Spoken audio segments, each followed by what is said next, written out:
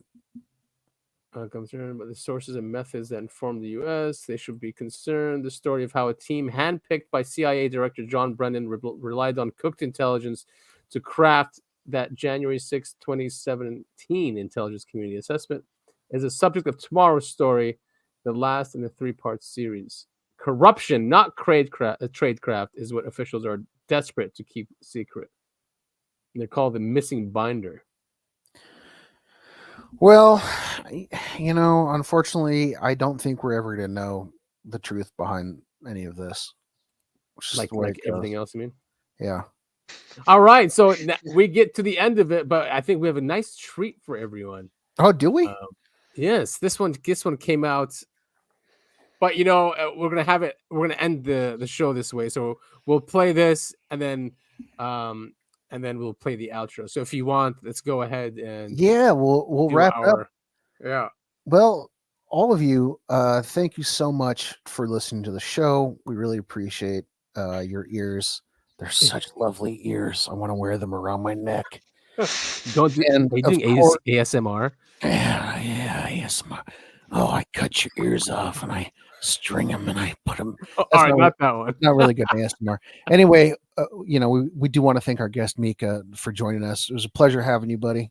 Yeah, it was a pleasure being here, guys. I learned a lot, within these 2 hours here, and hopefully I was able to contribute a little bit. But yeah, man, thank you guys for the invite. And anytime you want me to come on, I'm happy to. Oh, nice. All right. Well, the invitation stands, and we'll probably see you next week, hopefully. Awesome. Yeah. I hope you're coming our way. We also want to thank our other secret guest, Gus. You probably heard him barking in the background there a little bit. Sweet stink breath as he is. I was hovering over that mute, so I wouldn't get too much Gus barking, but unfortunately, slipped in there a couple times. Yeah, he's all right. And Adam, where can we find us on social media?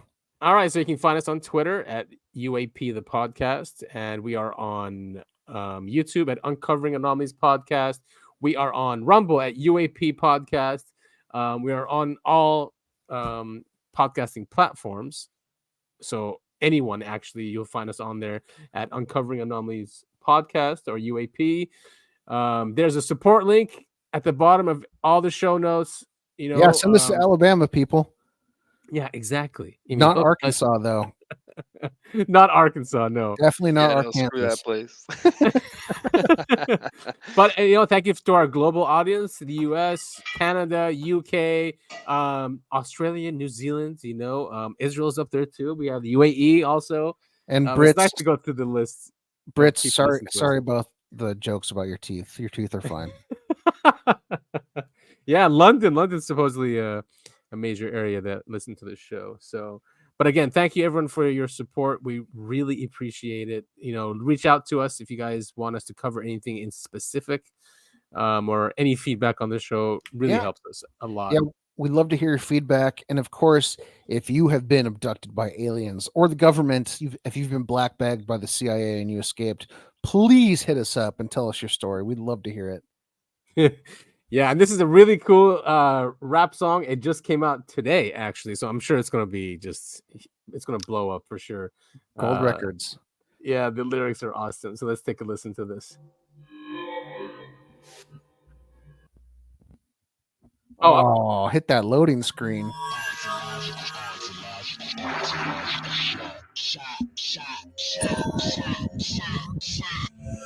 Weather balloons filled with swamp gas. It's just a planet Venus, yeah, right, my ass. It's a 90-year disinformation campaign designed to make the witnesses sound insane.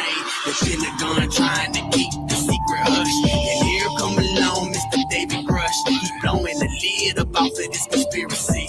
Top brass about to face congressional inquiry. Have you read the UAP disclosure act? Or are they preparing us for first contact? They got biological evidence of some kind of non-human intelligence. Crash retrieval, reverse engineering program. I need a minute to process this, goddamn. Is there really a galactic federation? Do they come in peace or for world domination? Telling me the X-Files are real. way too surreal. AI and aliens just like Rick and Morty. I'ma need something stronger than a 40. I keep straddling the fence. Two hemispheres fighting with this cognitive dissonance. I'm going into ontological shock. Tell me, is this legit or is this a psyop? Alien tech could give us free energy. We can end world hunger and poverty. Keeping it classified is just insanity. This is a crime against all humanity. They want to weaponize the tech for a profit. They keep us in the dark and feed us bullshit. Screw the mushroom treatment and being gaslit. Tell us the truth, we can handle it. Keeping this a secret is treason. The homie rule, it exists for a reason. Hit them where it hurts, right in their bankroll. Put them in the poorhouse, watch them do damage control. It ain't gonna give you retroactive immunity. It ain't gonna let you act with impunity. You got bigger problems than the public scrutiny. The cat's out the bag, y'all gonna face immunity. You telling me the X-Files are real? What the fuck, man? This is way too surreal. AI and aliens just like Rick and Morty. I'ma need something stronger than a 40. I keep straddling the fence. Two hemispheres fighting with this cognitive dissonance. I'm going into ontological shock. Tell me, is this legit or is this a psyop?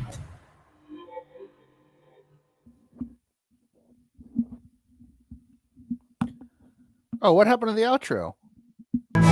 Huh?